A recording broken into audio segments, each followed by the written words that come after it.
Welcome, everyone. Nice to see everyone out this morning. We'll begin with our opening invocation by Kelly, and then Pat Nash is going to lead us in the pledge. If everyone will please stand. If you'll join me. Dear Heavenly Father, we thank you for today. We thank you for the blessings that you give us, Lord. We thank you for the sunshine and the little bit of rain that we've received, Lord. It is always such a great time of the year when we get to see your creation coming back into bloom, Lord, and we thank you for that. Lord, I ask that you will be with our commissioners today as they conduct the county business. Let that be in your doing. In Jesus' name, amen. Amen. Pledge allegiance to the flag of the United States of America and to the republic for which it stands, one nation, under God, indivisible, with liberty and justice for all. Thank you, Pat and Kelly.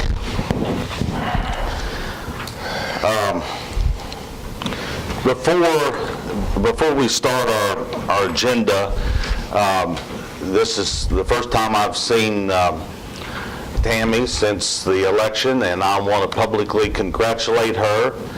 I want to tell everyone that it has truly been a honor and a pleasure to serve as your county commissioner, and I will do everything in my power to make the transition as smooth as possible. If she's looked at her emails, she knows that I have forwarded her the things that's on my computer in regards to upcoming meetings, and I assured her that I was not trying to unload my responsibilities on her, because it is my responsibility until the end of the year, but simply that she could choose which ones, make her aware of what's going on, and let her get up to speed. And I think that's should be my responsibility. And again, I thank the citizens of Greenbrier County for allowing me to serve as their commissioner, and I am very humbled to occupy this seat. Okay, we'll proceed now. First item of business is to approve the minutes of the April 24th, 2018 regular meeting. Fellow commissioners, I assume as you have had an opportunity to review the minutes, I would move that we approve the minutes as presented. Is there any discussion? All in favor signify by saying aye. Aye. Aye. Motion carries.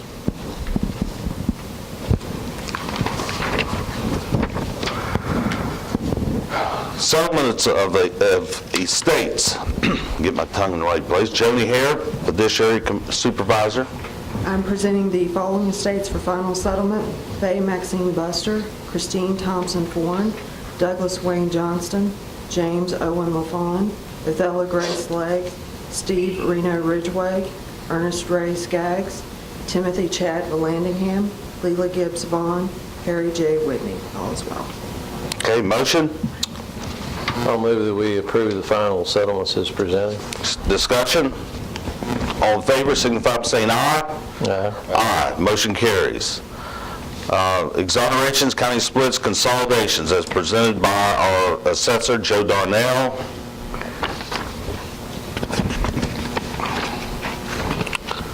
Just a couple. I would move we approve those as presented by the assessor. Any discussion? All in favor signify by saying aye. Aye. Aye. Motion carries. Financial approvals. Kelly, are you doing? Yes, I am. Ms. Loudermilk's? Yes. I have the following arts and rec transfer. I have Roy Grimes for $189.45. That's for his cell phone and a grant workshop reimbursement. Arts and Rec Committee, the $3,660 for the Sportsplex engineering survey work. The Greenbrier Girls Softball for $6,747.72, which is 17-18 field maintenance. Also, Greenbrier Girls Softball for $3,385.97 for the 17-18 field maintenance. That's a total of $13,983.14. Okay, the 10,000 plus that's spent on Greenbrier girls softball field maintenance is more than one field. It's fields throughout the county. Okay. 6 different fields. Okay, I wanted to point that out. I knew it was more than one field. What she does, we got the best prices for the mix and turf mix for the fields, and she delivers them to the fields, and I go make sure she delivers them and sign off on them. And who does that? So, Becky White. Becky White. She is the head of the girls softball team. I thought it was Becky Smith. Smith. I'm sorry. Okay, well, we appreciate her trying to make the money go as far as it'll go. Okay, I would move that we take $13,983.14 from savings to checking to pay these arts and rec fees.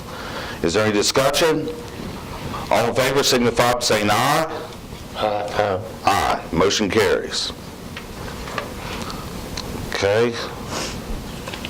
I have the following 2 budget revisions. One of them is to increase automobile supplies for the sheriff, 700-343, by $1,677.25. That is for a WevCorp, our insurance claim. And the other one is a reimbursement from WevCorp on an overcharge of a claim. They came back and gave us $1,714.78. That will go back into litigation reserve, which is $445,567. Okay. Motion, commissioners? I move that we approve these as presented. Okay, all in favor of the motion, any discussion? All in favor of the motion to approve the budget revisions signify by saying aye. Aye.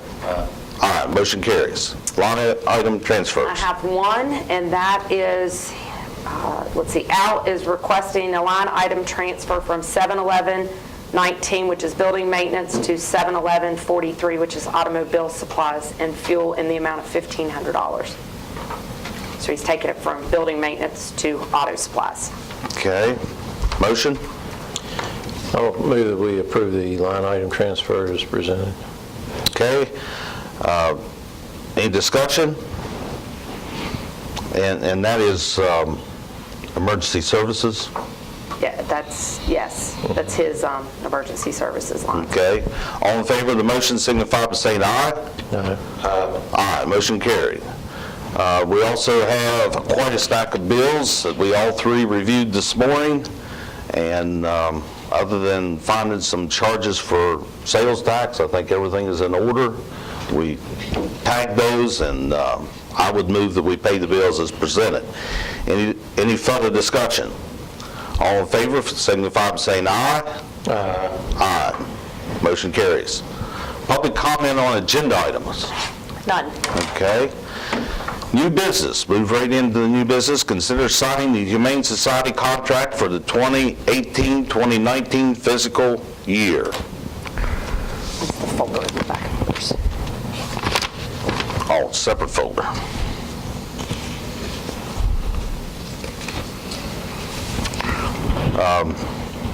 I would assume it is the same contract that we signed last year. That's what I was told.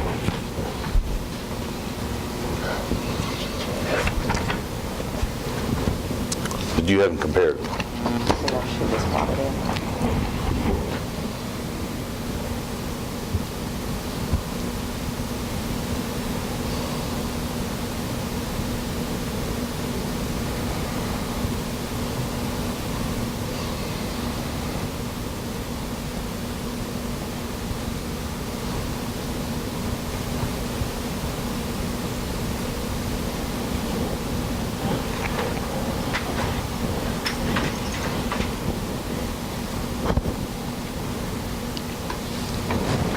Does it still have the termination clause in it? I haven't got to it yet. Okay.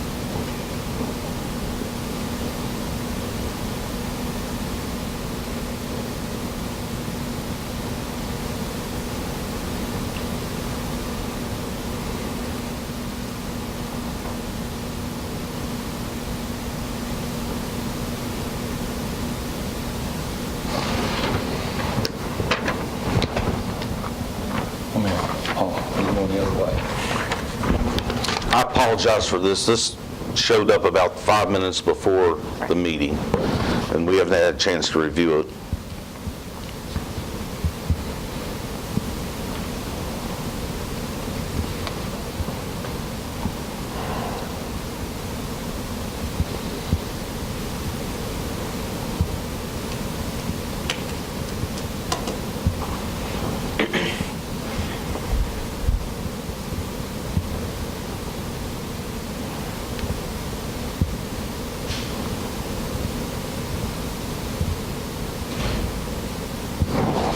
Cancellation policies on this page.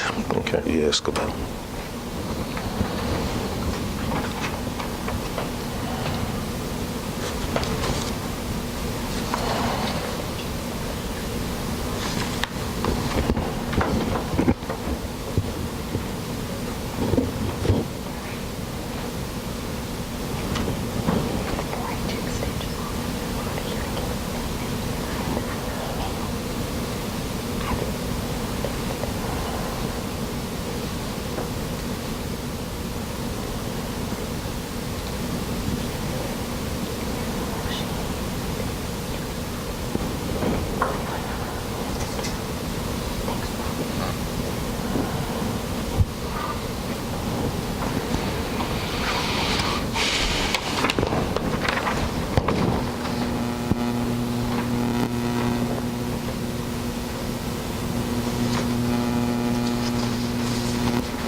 I think what Mike has checked here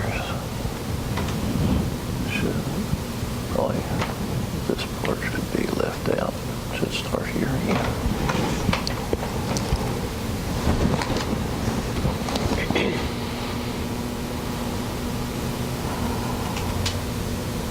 Just requires a little explanation.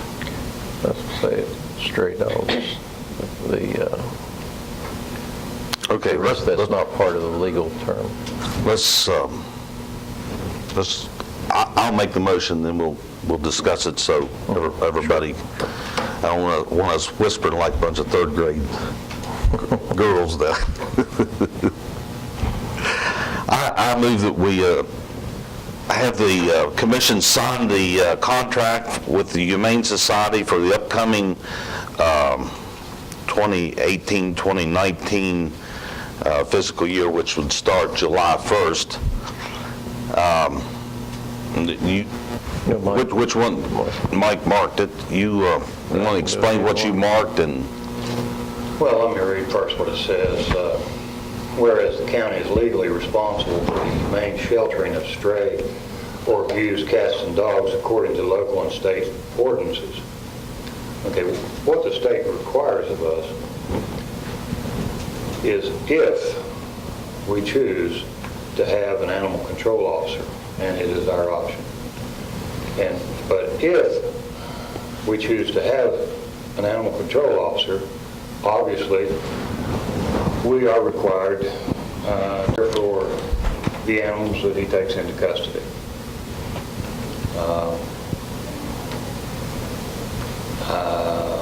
We are not required to operate an animal shelter. Well, we'll talk about it later. I want to be last. I think I know how this is going to work out.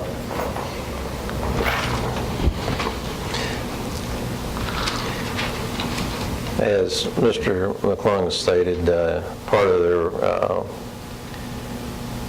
section here says, whereas the county is legally responsible for the humane sheltering of stray or abused cats and dogs, I would say we need to strike or abused cats and just have it responsible for the humane sheltering of stray dogs according to local and state ordinances. The part of the cats, as they do take cats in out the shelter, we're not required to catch them or transport them, and it's not part of the ordinance, so state ordinance, so we need to strike that part.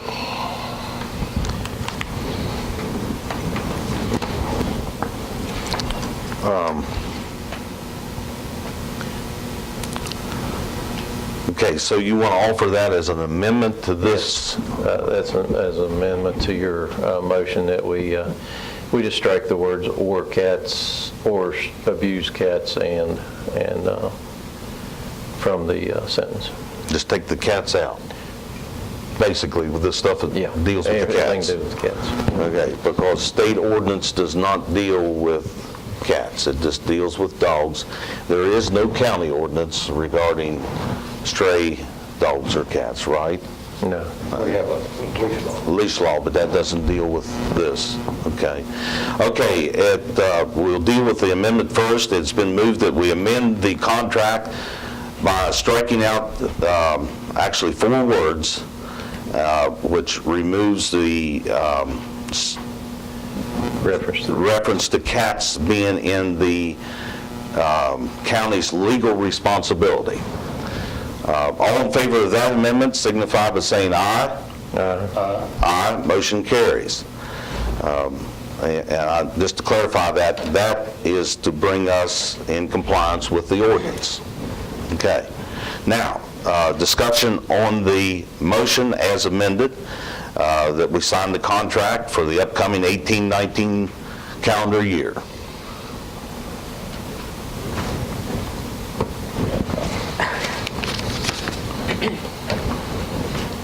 I'm glad we did, and thank you, Commissioners, I'm glad we did clear up that small discrepancy so that we understand what our legal obligations are. For those of you that follow this continuing drama, I think you probably understand what my thoughts are on this issue. And as Commissioner Hanna said, once again, we're looking at the same contract. We commit the same act each year. That's what this paper is about. I have another paper here of what we used to call non-governmental entities. And these are organizations that provide services to Greenbrier County and the extended community. Family Refuge Center, Housing Authority, Committee on Aging, CYAC, CASA, Communities in School, High Rock, Tutoring Center, and others. These are all agencies that do good service, and these are all agencies that we, at one time, when I first got here, we made contributions, financial contributions to their support. We don't do that anymore. And the reason that we don't do that anymore is that money as a general statement, that money came from coal severance. I think you know that the previous administration in Washington changed the revenue that we get from coal severance dramatically. So those contributions went away. Now, we did continue to support the Humane Society, who does a service to the community by operating an animal shelter. And there's absolutely nothing wrong with that. There is nothing wrong with that. The difference between this piece of paper and this piece of paper is, well, first of all, these groups get zero funding and this group gets $200,000. There's another difference. This piece of paper lists a list of organizations that are in the business of helping people. And this one helps animals.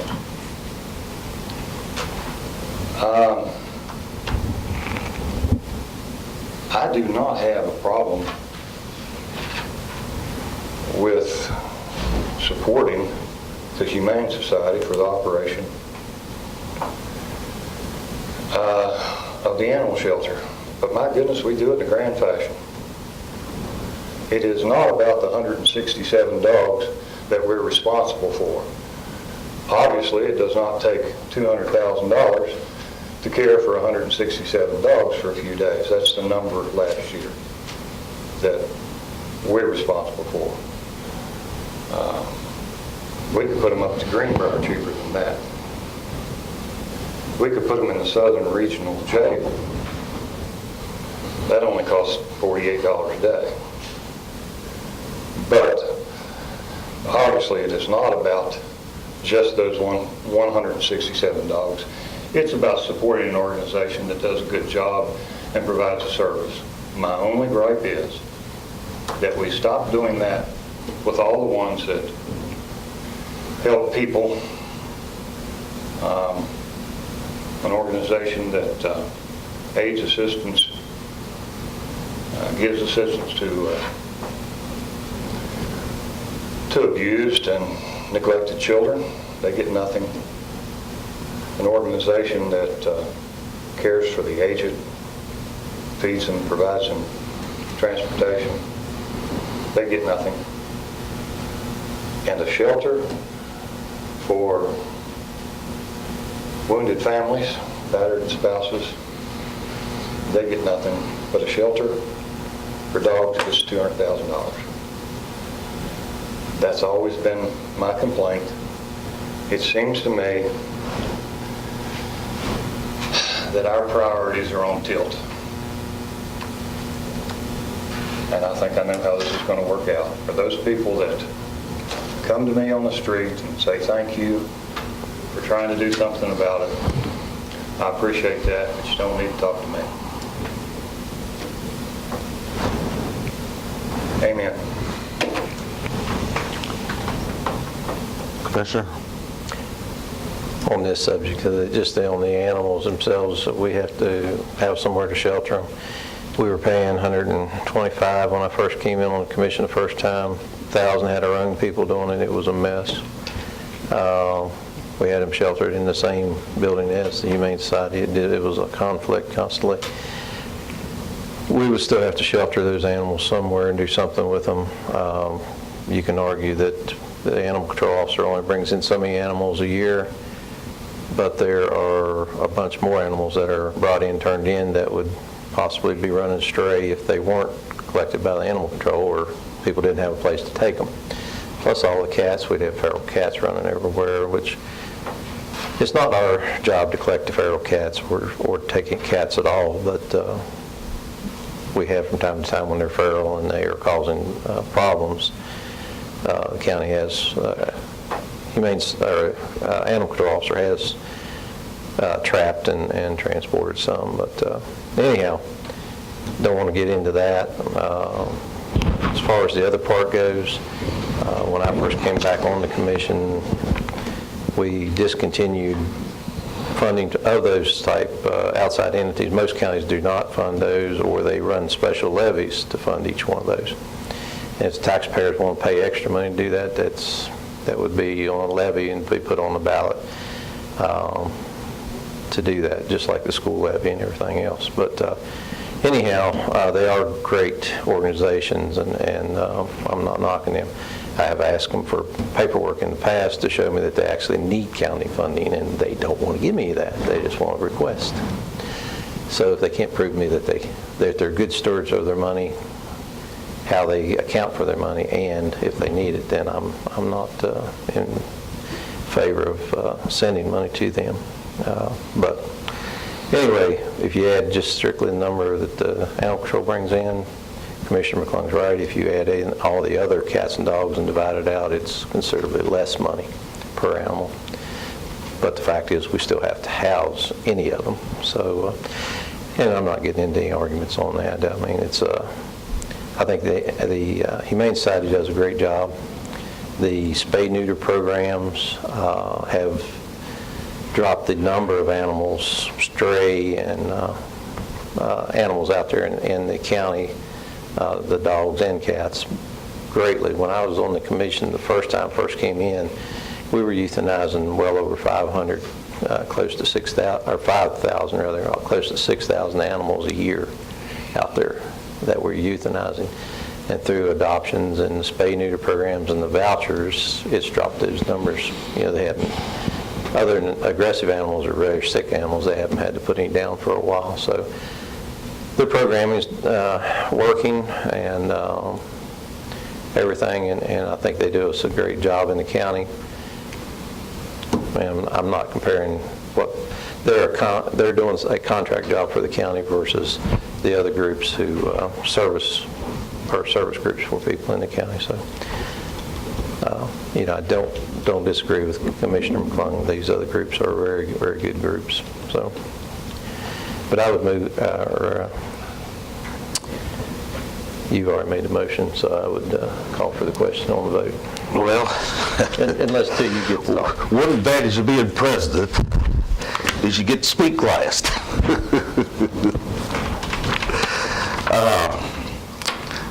When I was on the commission the first time, I actually went through a no shelter situation. We had a local vet that was handling the shelter responsibilities, and with 2 or 3 days notice, they informed us that they no longer wanted to accept the animals. So during my first stay on the commission, we were able to work with the Humane Society, went to the Board of Education, got the land donated to the county for the purpose of an animal shelter, and I got to break ground for that shelter before I left office. So I feel a bit of indebtedness to the Humane Society because it was a mess when we didn't have anywhere to send the animals. This list that Commissioner McClung brought to us,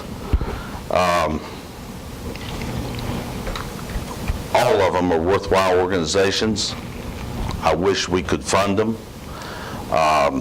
We have gone through some financial difficult times, just as all the counties in West Virginia have.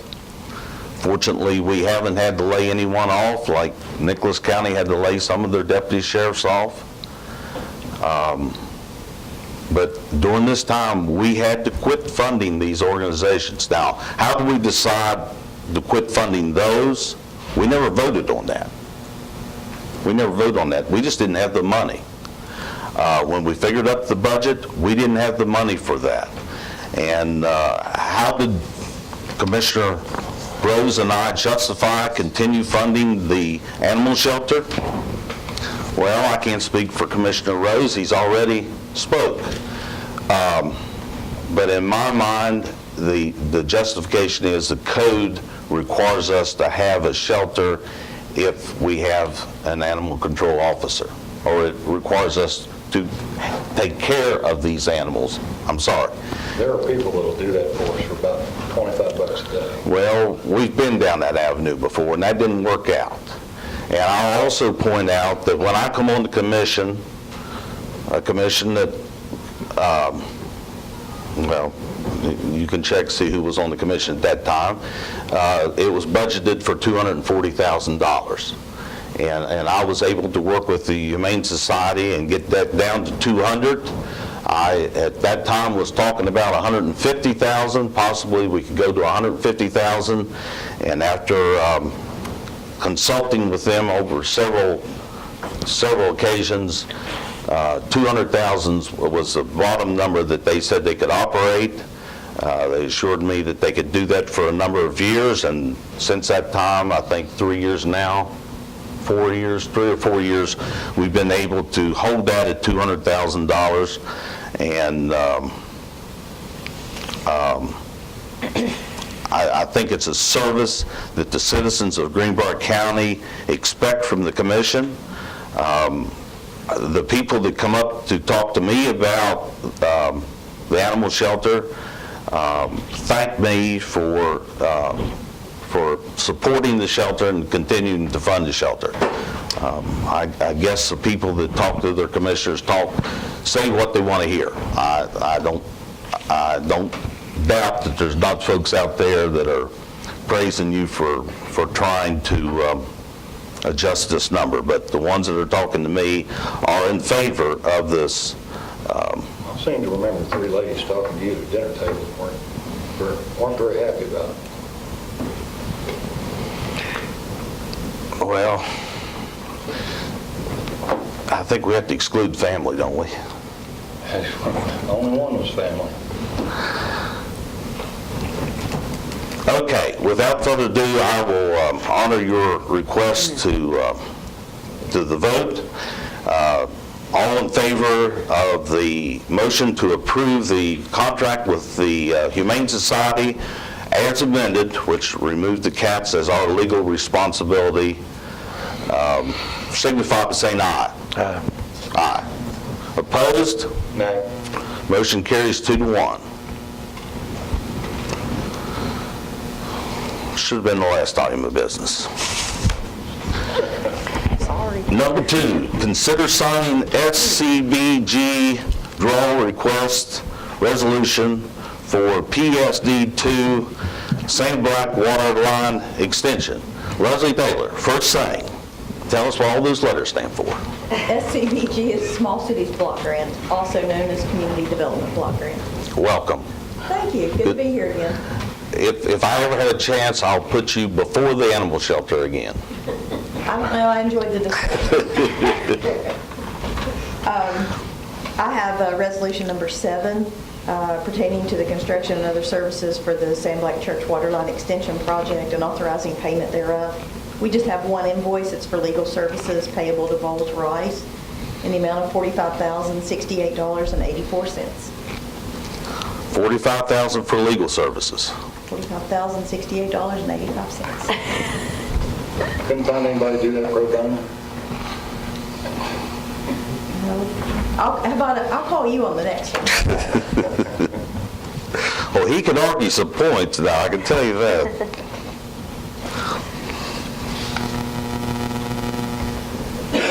I will add that we are closing on this project May 31st and expect contracts to be awarded the same day.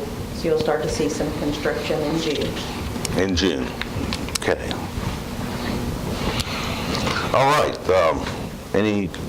Let's make the motion first. Is there a motion? I'll move that we approve the signing the Small Cities Block Grant payment application. Any discussion? All in favor, signify by saying aye. Aye. Aye. And just to assure the public, you all scrutinize this and make sure everything She is... has an original. Oh, this is not original? But Region 4 does scrutinize these charges and make sure that they're proper. That's your all's responsibility. It is. Accounting services for us. She's got the original. Yes. I wasn't sure she might go with this one, so we'll do this. Hold on this one. You want me to sign that one for our records? How far do we have to be along in this project before we can put out an RFP for the next section? You can do it whenever you're ready. Do any of you have any questions? You asked about between Charmco and Raynell? No, they're working on that. No, the RFP I'm talking about is from Sam Black to out there. Whenever you're ready, we can do that. We can put one out for you. I'll be getting with you. I'd like to get that started this summer, the process. Okay. So, thank you. Thank you, Leslie. Thank you.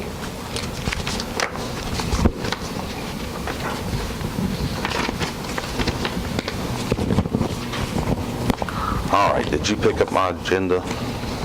Oh, probably stuck to the back of something. There it is. Thank you. Considering hiring a program assistant for the 4-H extension office. Robin?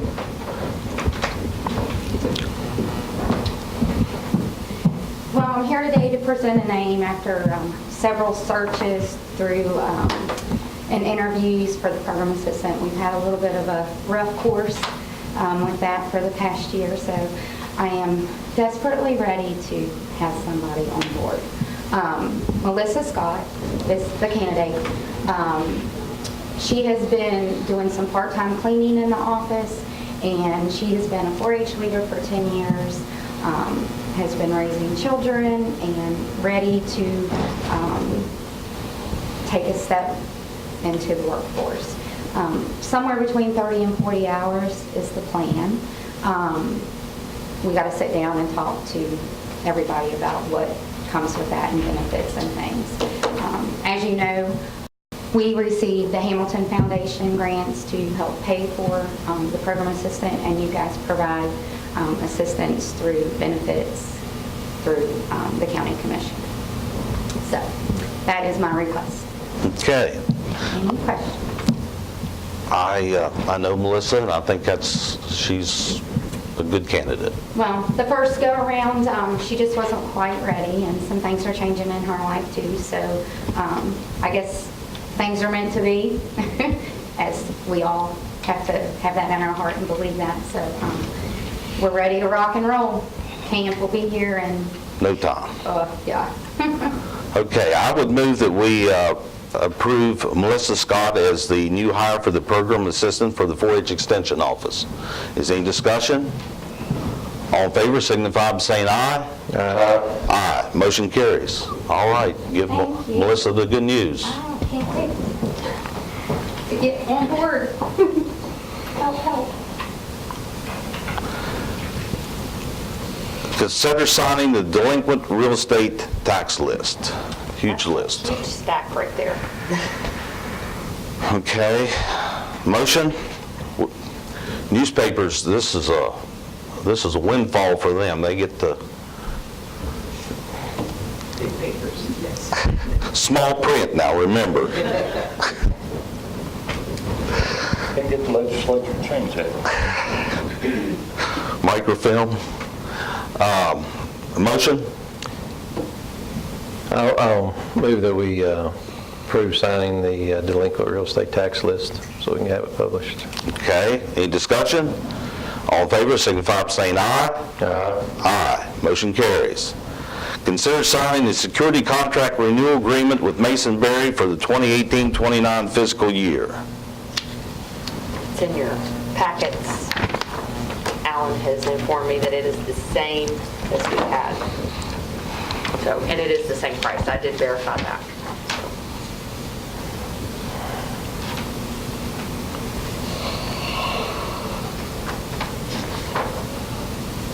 And that's the maintenance for all the cameras, security cameras, the doors. And Agreed price is $21,500. broke down like 17 something. 12 monthly bills of $1791.67.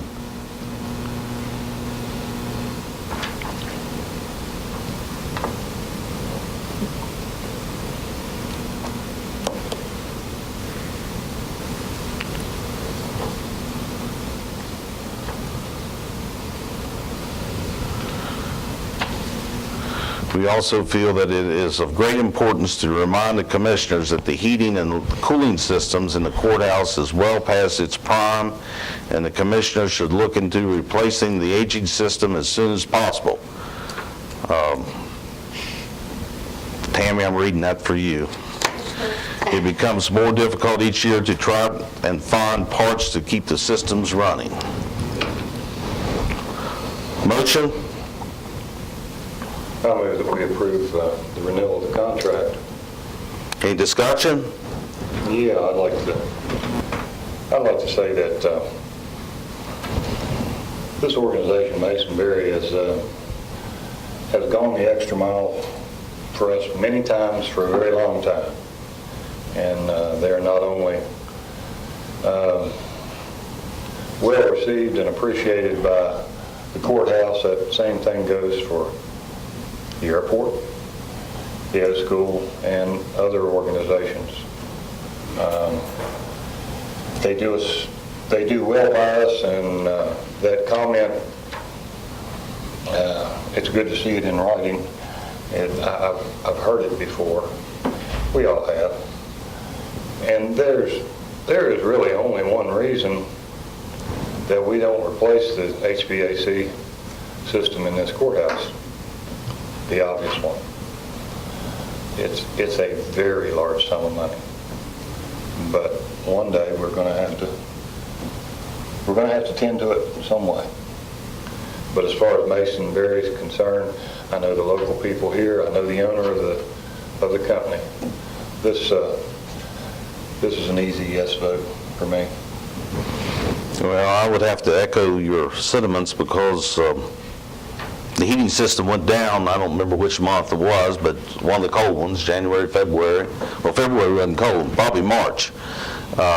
And these guys put in some extra hours and so forth, and I apologize. And got us back on track with our heat. Get that thing cut off. I thought I had it cut off. I apologize again. But they were very helpful, put in extra hours, and maybe even drove to Charleston to pick up a part that we needed. And so I would like to publicly say I appreciated the help in a jam that we were in from Masonberry. Any comments you want to make? No, they do a great job, and Mr. Morris, works for Masonberry, is a local guy and grew up here in Ronsford. He's really good to help us out and everything. But as far as the old heating system and telling Tammy that's for her to think about, I'm not sure we're going to have that much time, but that's something we do need to start considering. And we've got several things in this old courthouse that need a total redo. Our lighting system, electrical and lighting, we have an electrical panel downstairs that we can't get parts for. If a circuit breaker goes out or something happens to that panel, we're going to be dead in the water for Lord knows how long. It's a big major panel. We need to look at replacing that panel and getting that done. We need more circuits right now for some of our computer stuff that's coming in that we've got to add some circuits for. But if anybody ever wants to see a relic, go down to our furnace room.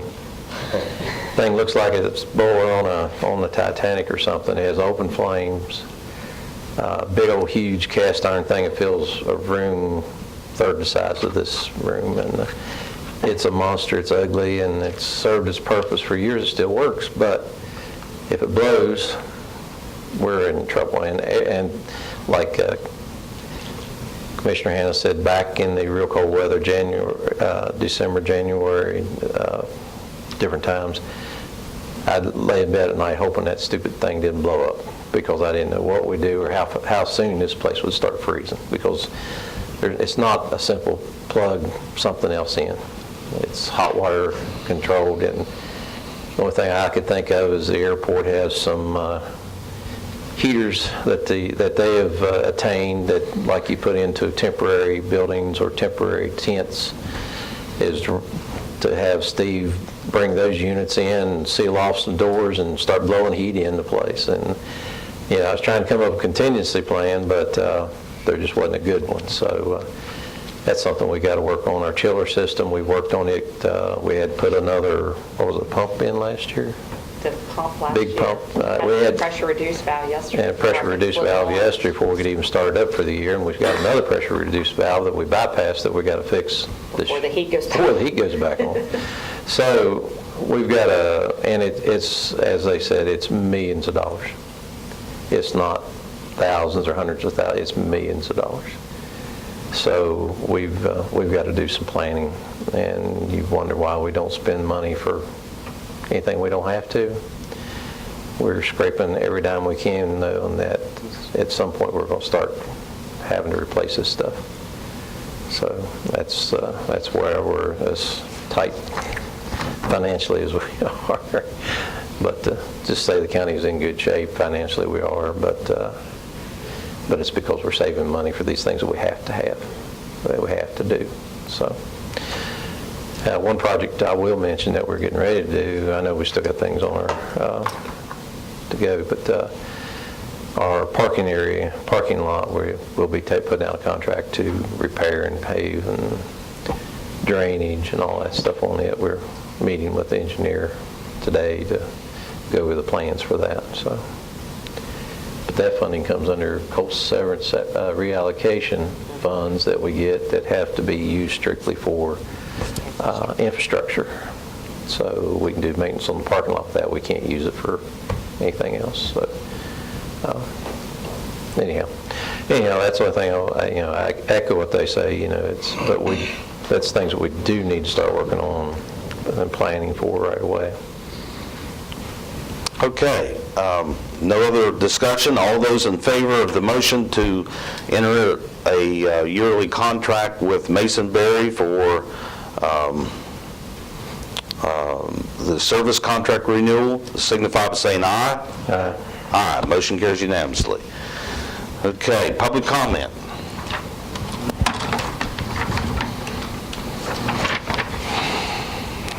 Irma Jean McKinney. Yes, ma'am. Welcome. Thank you. I'm not going to use the microphone. Well, you can pull it down. In order for them to hear you on the TV, you need to speak into that. Hopefully. And I need to use my papers and read concentrate. The first thing I want to say is that I appreciate that you all continue to recognize the American flag and for Kelly to say the blessing and the prayer. And I appreciate that the most. The first thing I want to say, because that's not happening a lot anymore, so I want to appreciate, let you all know I appreciate that. Okay, what I'm here for, and I know it's not for money, to let you know up front, I'm not asking for money. I'm just asking for your all support. When we talk about the roads and the flooding in Greenbrier County, then that is everyone's concern. And a lot of times if I contact, the federal officials, they'll say, oh, that's not a federal concern. But flooding and our roads are everyone's concern. I don't care where you are or where you're from. The roads should be a concern, and the flooding. Several years ago when you all had a meeting at the Anthony Creek Fire Department and you were doing the Greenbrier County Comprehensive Plan, in that particular thing, the issues were the infrastructure that you're talking about now, and also on page 64. I live on 92, Route 92, about 13 and a half miles north of White Silver Springs, and the road right above my house between mile marker 13 and 17 is in horrible shape. And even my house is not really that close to the road, but when the tractor trailer trucks and the vehicles that are pulling trailers hit those rough areas, I can hear it all the way in my house. And so this shouldn't be happening. And so on page 64, access and road quality for Route 92 north of White Sulphur Springs. That was one of your concerns several years ago. And I've been working on this since 2010. And so they had resurfaced part of it and then they quit. And so then last year, I had several people from Route 92 call. The road complaint off a number in Charleston, and also then here, District 9 in Greenbrier County. And so we did accomplish getting 2 miles resurfaced, and that was between mile marker 20 and 22. And West Virginia Paving did an excellent job with that. And so we were very appreciative of that accomplishment. However, then that was all they did. They stopped. And so that was a lot of, when I called this spring and talked with Steve Smart and also with Jim Moore said that Route 92 was not a priority anymore. And then Steve Smart said we don't have the funding. And so my thing is that with the road bond and everything, I'm still determined. And as Mr. Hanna knows, being a teacher, you have to be determined. I am a retired teacher, and I don't give up. And that is exactly what we teach our children. No matter what, you don't give up. You keep on trying until you pass. And so this is what I'm doing. And so this year, when Steve Smart and Jim Moore told me those 2 reasons they're not going to do any more on 92, then I went ahead and started the petition. And I had Kelly made a copy of the petition, and you will have that to look at. What I did was, asking that Route 92 be finished between mile marker 13 and 17. And so I had 85 signatures on this petition. My first trip was to Pocahontas County. And in Marlington, there are a lot of people in Pocahontas County who travel to Greenbrier County to shop at Walmart, and they come down here to eat and so forth, so they're bringing money into our county. And this is where it is everyone's concern.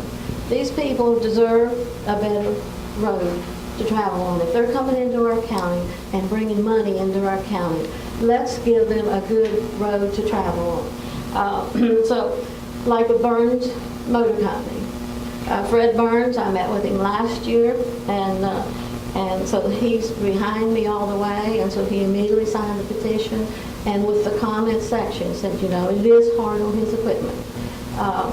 With Woodward Oil, they travel Route 92 coming from Pocahontas County.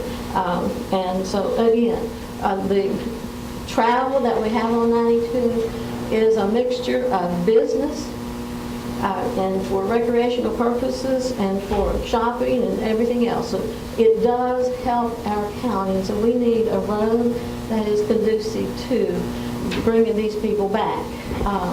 Some of the signatures are from Bath County, Virginia, and Allegheny County, Virginia. And you want to know, how did I get Bath County, Virginia? I'm originally from Bath County, Virginia, Mountain Grove, Virginia. And a lot of the people over there, of course, they have family who live on 92, and they also come up Route 39 and down 92 to shop again in Walmart and to eat here in Lewisburg and different places. So this is why they signed it. The lady from Allegheny County, again, has family on 92, and so she comes over here and visits, and she knows.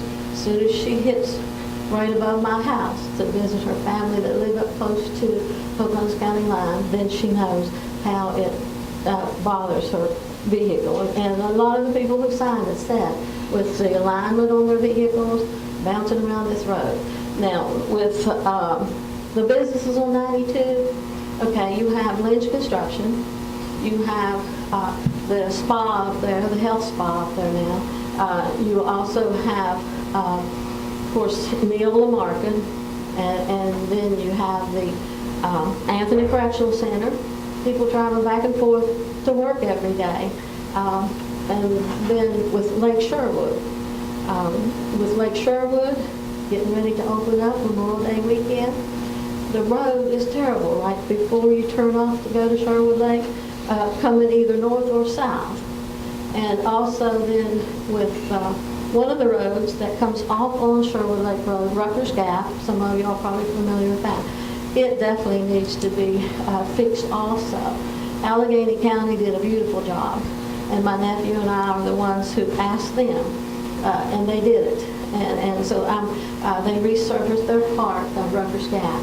So you come through there, and then all of a sudden you come to the West Virginia line on Rucker's Gap, and you got ruts and potholes and everything else. And so again, Rucker's Gap is bringing in money to Greenbrier County because they come over and go to Sherwood Lake and then shop in this area. So and then people who live on 92 use Sherwood Lake Road and Rucker's Gap to go to work at West Rock in Covington. That's one of the things, the reason I bring that up. So basically what I want to do then is that when we're talking about with tourism, and I went back and I sent a copy of this because I asked permission from a couple ladies who work at the convention center there, back in 2015. Tourism drives economy in Greenbrier County. Okay, if we're going to say that, and this is in 2015, and how much like tourism creates 2,000 jobs in Greenbrier County, that was in 2015. I imagine that's probably gone up quite a bit. And so we need to make sure that the tourists have good roads to travel on so that they'll keep coming back. And again, I'm emphasizing right now like with Sherwood Lake.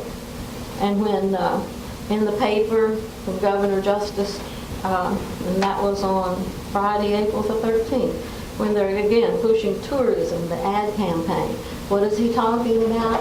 West Virginia, almost heaven. And I wrote him a letter and said, you know, with the roads on 92 and bouncing around, I don't think that's almost heaven. And so I'm asking, and again, when you talk about, this was in August the 30th, last year, the West Virginia Department of Transportation releases projects for roads to prosperity. Guess what was first on the list? Route 92. Very first one. Greenbrier County, Neola to Pocahontas, resurfacing, $682,000, program wave A, and I'm going to explain that in a minute here. And it was already authorized. Already authorized. And yet we can't get it done, and it was authorized last year. And the program A just means that it's a 2-lane West Virginia U.S. routes that come with federal aid funding.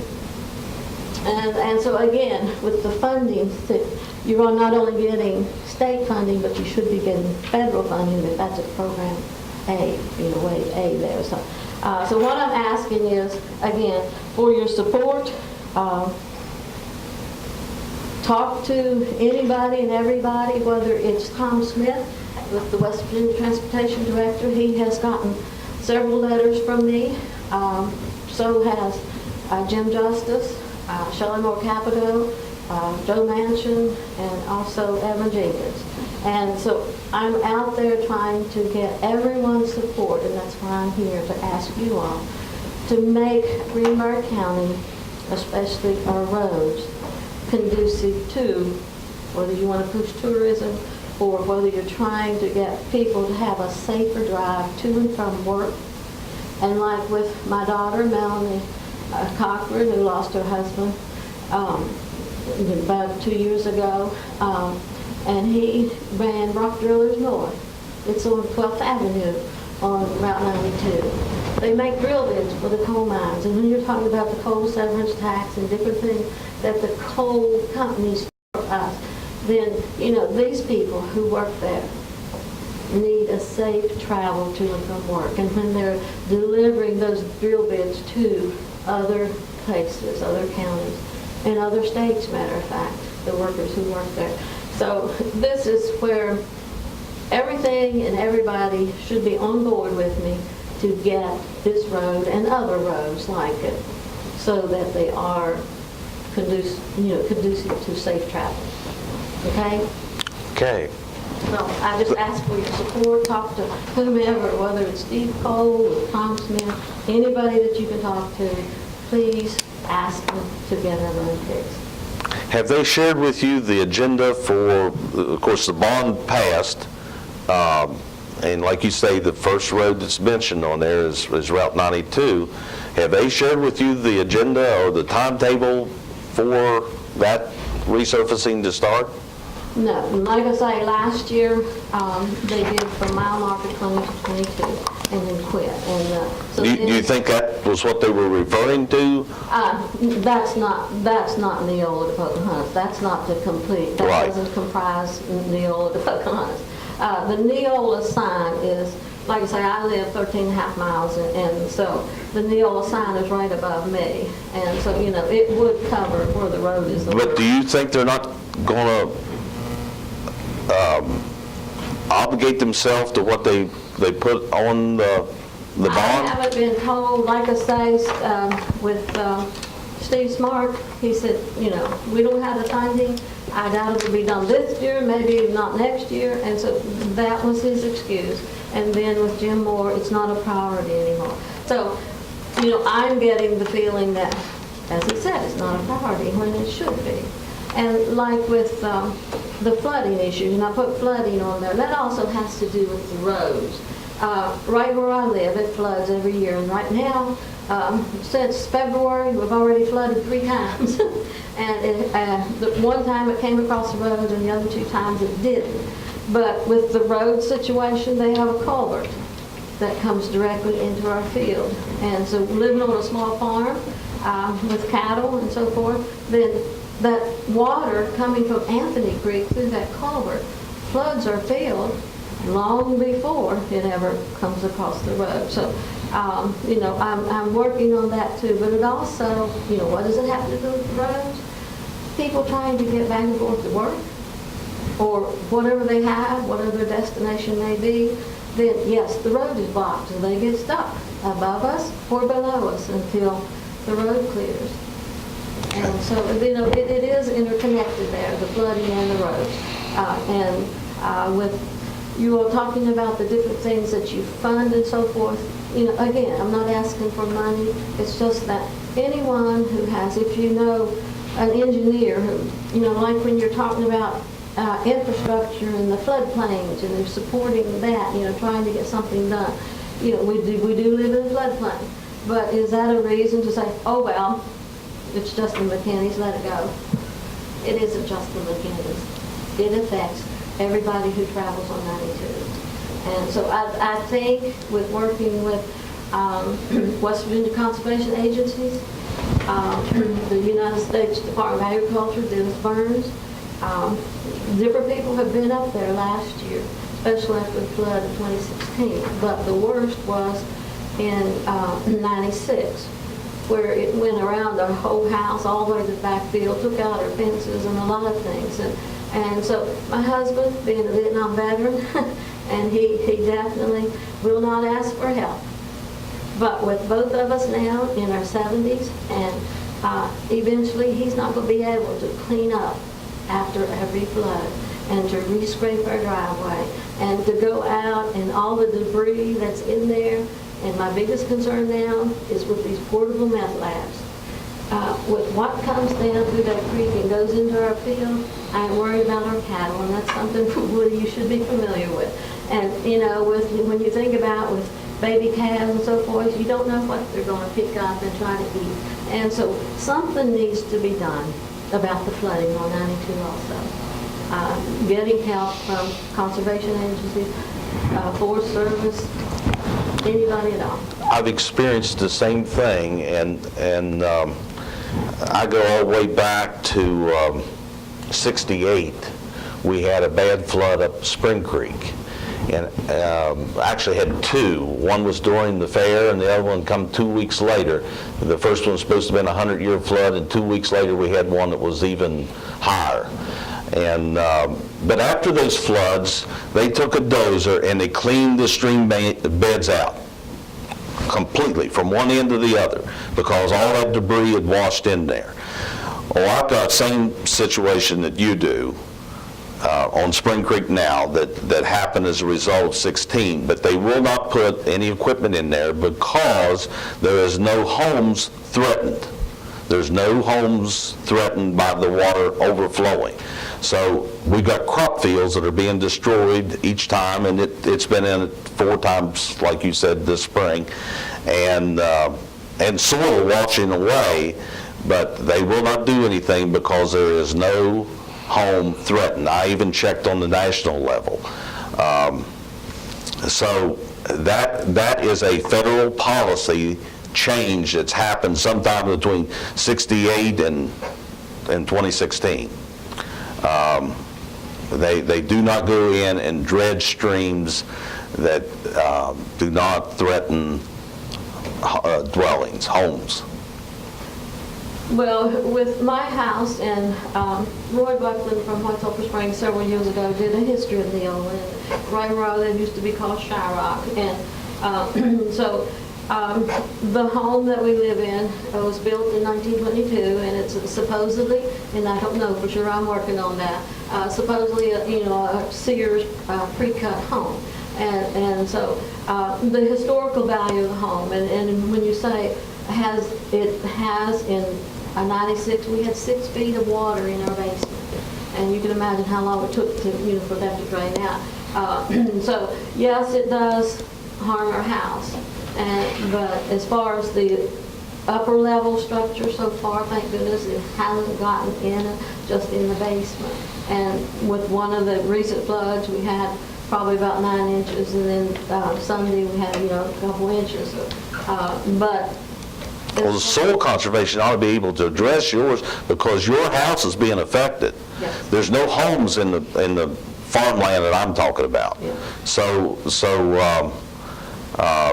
And like I say, I even went as far as they got a website that I went to, and they declared that if it's the home being affected, then they can do it. But if not, there is total cost coverage for removing that debris from stream beds that are filled up.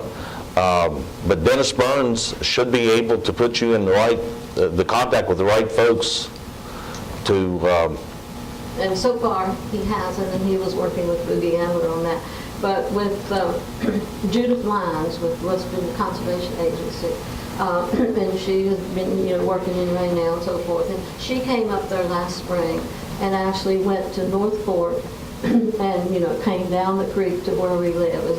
And when she saw, all the deposition in the creek and where the creek itself separated, and you have a little island in there. And she was just shaking her head like, yes, something needs to be done. But then that was it. Has Al Whitaker been over to look at this situation? Yes, and he's done that. Did he indicate it didn't qualify? Or why? I know he's got a list of 5 or 6 places that they're going to dredge because it's affecting homes. Yeah, he did, the last time I talked to him on the phone, he did come up there last fall and look at it. At that point, when you look down from the bridge from North Fork looking down Anthony Creek, he definitely saw the need to have something done. But now, speaking with him now, he just, says no. There's nothing he can do. Okay. I will. I'm hitting a roadblock myself, and that's why I'm asking for your support. If you know someone, as you're saying, if you know someone who can help, then I would appreciate it, especially if in the flooding situation, if there's an engineer available who knows more about how to. Because the state road came up and dug a diagonal ditch. There was a straight ditch, and what was it doing? As soon as the creek came up, it brought the water right through and through the culvert and onto our field. So, okay, they came up with the idea to do a diagonal ditch, and Dennis Burns was working with Steve Cole on that. Well, the first flood we had, and I do have a video of that, what did it do? Just came right through that diagonal ditch, through the culvert, and filled up our field again. So that did not help. That did not help. I'll tell you what I'll do. I will check with Al and see why your location hasn't been put on his list, and let you know what I find out there. And I'll get Kelly to contact the Department of Highways and see where this repaving of 92 from Neola to the Pocahontas County line, see what the status of that is. Okay. If it's upcoming, and we'll, does Kelly have your mailing or telephone number or email?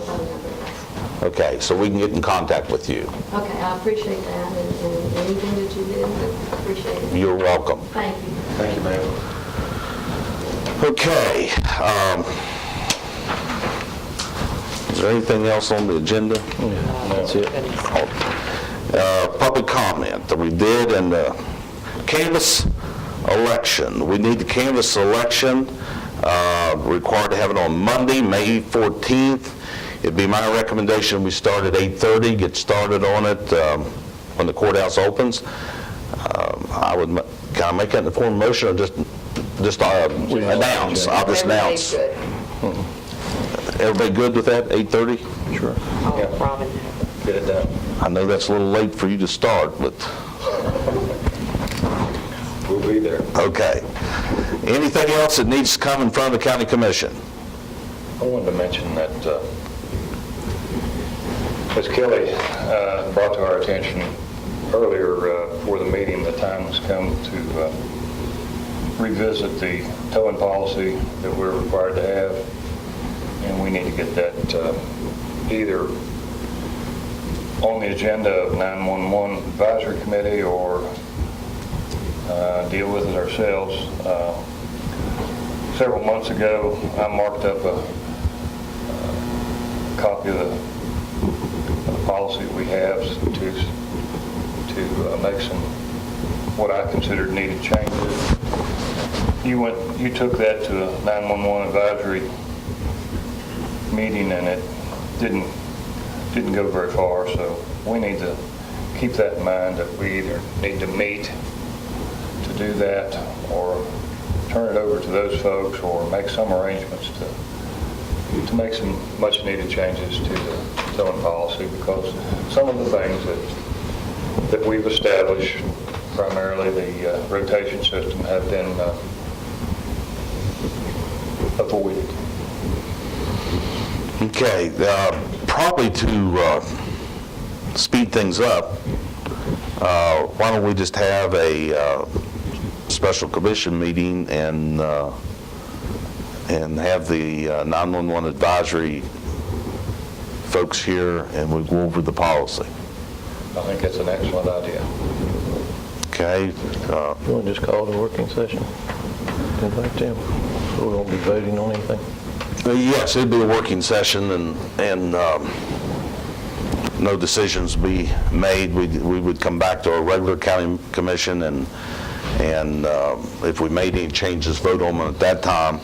However, the public would be certainly available and encouraged if they wanted to have input, could come to the meeting. Press, of course, was invited. Pick a time and date that suits you. I think we need to have it fairly soon, whatever's convenient to you folks.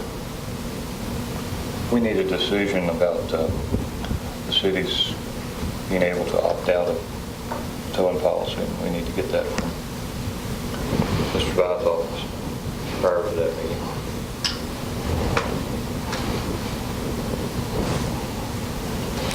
Well, let's see. Would Monday the 21st be quick enough? I'd rather, if we can do it on Tuesday, I have a meeting Monday night. Okay. The next two Monday nights. The 22nd for county commission.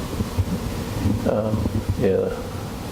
The only reason I picked Monday is 911 normally meets on Monday night. I don't know if they had a conflict or the reason they picked Monday, but certainly we need you there.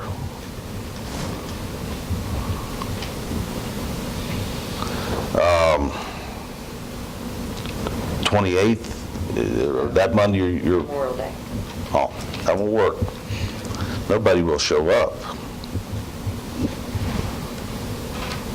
Okay, you want to go for another day of the week? Well, I think what you can do is pick a day, and if conflicts comes up, then we may have to adjust it, but at least we can make a start. Okay. So I'll visit with Al, and then we can let the press know. Kelly can contact them and let them know and put it in the newspaper. How's that? Okay. Anything else come for us? Mr. Snyder? Yes, sir. Give us a 3-minute max. That's Stephen Snyder. I know, I've tested him. Somebody got a watch? I can test You want it. me up there? We won't start the time till you get up here. Update on the airport. Well, I just happened to be in the courthouse and didn't know you all had the alternate date, but good news is, clock's running. First 27 days of Operation United in SkyWest moved almost 1,000 folks in and out of Greenbrier County. May and June's load factors are looking even better. I think we could be running towards 2,500 people moving in and out of Greenbrier County through Greenbrier Valley Airport during the months of May and June. We are surprisingly picking up passengers from Roanoke and from Blacksburg and Princeton and Bluefield. Now, Princeton and Bluefield I could have understood, but professors from Virginia Tech saying we just like the airport better, it's a little more convenient, it's a little more laid back, and doctors from Roanoke traveling through us, that was a shocker. So we're really pleased about that. We are looking forward to the 2019 Boy Scout Jamboree International. 40,000 scouts now expected to be in attendance. About 36,000 of those will be outside of North America. So the international component is huge.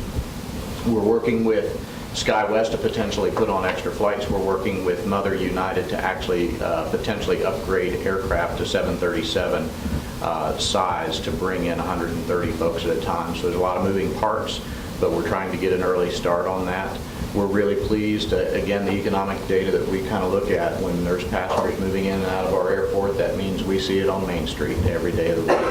So we're just really thrilled, and everything by October 4th, when we pull back for the winter schedule, it is a pullback because there'll be a few less flights, but everything for this community will be all nonstop all year round, and if we add in additional flights for the summer, we may connect with somebody else to be able to affordably put in those extra flights. But SkyWest will do special events, United, at no cost to us if we can fill the seats. So we're asking the resorts and the tourism partners to say, we've got a special event, we know we can funnel a lot of people to Chicago or Dulles, and they'll put the flight on if they can fill the seats. So we're really pleased. There are a lot of great partnerships. Economic Development Office, the school board. We had a great tour of the Career Tech Education. If you haven't seen that and you don't know what it's about in the high schools, they're running their own mini businesses. They can print flyers, business cards. They do computer work. They're doing aerodynamics and engineering. They got auto body, welding, wood shop, and there were a whole group of business leaders. We all visited with them last week. That was amazing. We'll be using some of their services, help them make a little profit, reinvest in their own school. That's part of what economic development has helped bring to the forefront, which is now building a workforce-ready area so that we can attract folks to the industrial park at the airport and other locations here in Greenbrier County, but we need to be shovel-ready for those businesses. I have 8 seconds. Yeah, you're I'm doing done. great. White flag. Can you give me 1 more minute to float landings? I don't know if should I? Just So, actually, the restaurant is doing well. That was about a $465,000 renovation by the time we went in and got it up to fire code and electrical and plumbing and all those other things. The restaurant is doing well. What really was not expected is that United and SkyWest and some other large business leaders went out and said, hey, this is amazing. We haven't seen this in a small airport anywhere in the country. So Landing's Restaurant is actually being highlighted in Airport Improvement Magazine next month. That's a nationwide print magazine and online.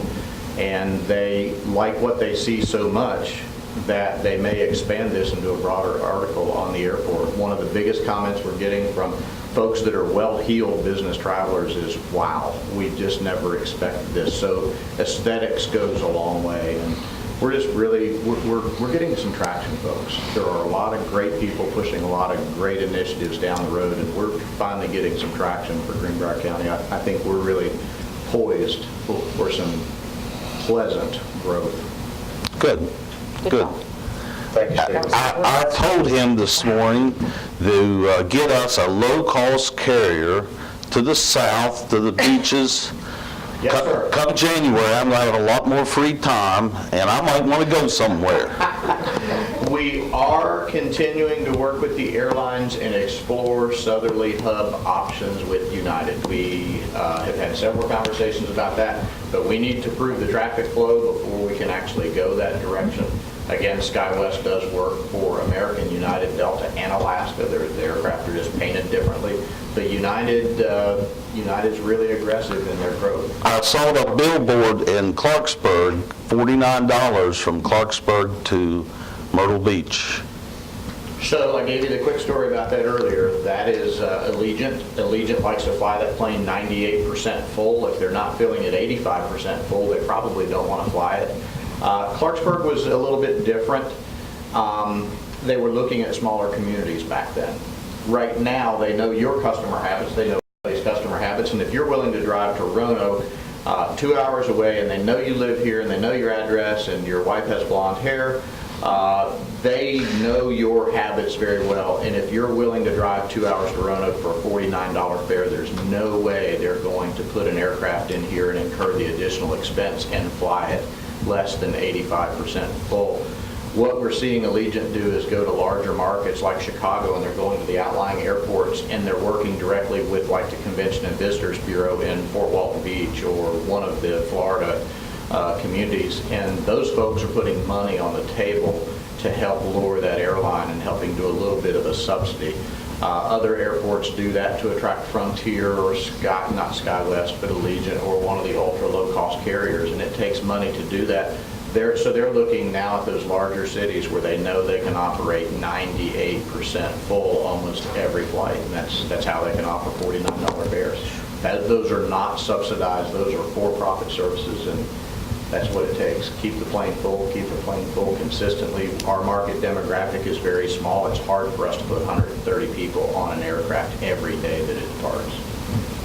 But there are ways to grow the business. We're looking at it every day. We can't put them on if we don't have the plane. And I can't get the plane unless I have money. And I can't, just to clarify for everybody, is the airport, and people have asked me this, why can't you subsidize? We as an airport cannot subsidize air travel. We can do soft money and stay within federal regulations. We can... That jeopardizes your federal funding. Oh, yeah, it would actually take it away. It's against federal regulations for me to directly subsidize. Convention and Visitors Bureaus can do it, private agencies can do it, all sorts of ways to do it. What I can do as an airport for somebody, if it's service to a new destination or a new hub, I can waive fees legally for up to 2 years. If it's additional service to an existing hub, I can waive their landing fees or certain other things for up to 12 months. So there are ways that airports can help. We just can't directly write checks to anybody. Okay. Thanks, Steve. Thank you, Steve. He got me for more than 3 minutes, didn't he? Well, I think You read him. Our next meeting will be The 22nd. the 22nd, and it'll be a 7 p.m. meeting. If there's nothing else, I would entertain a motion to adjourn. so moved. Any discussion? All in favor, signify by saying aye. Aye. Motion carries unanimously. Meeting adjourned. Thanks for everybody attending. I only use the extra 3 minutes by invitation. You'll never do that again. Yeah, I know. They have my several meetings and have even, but I'm on the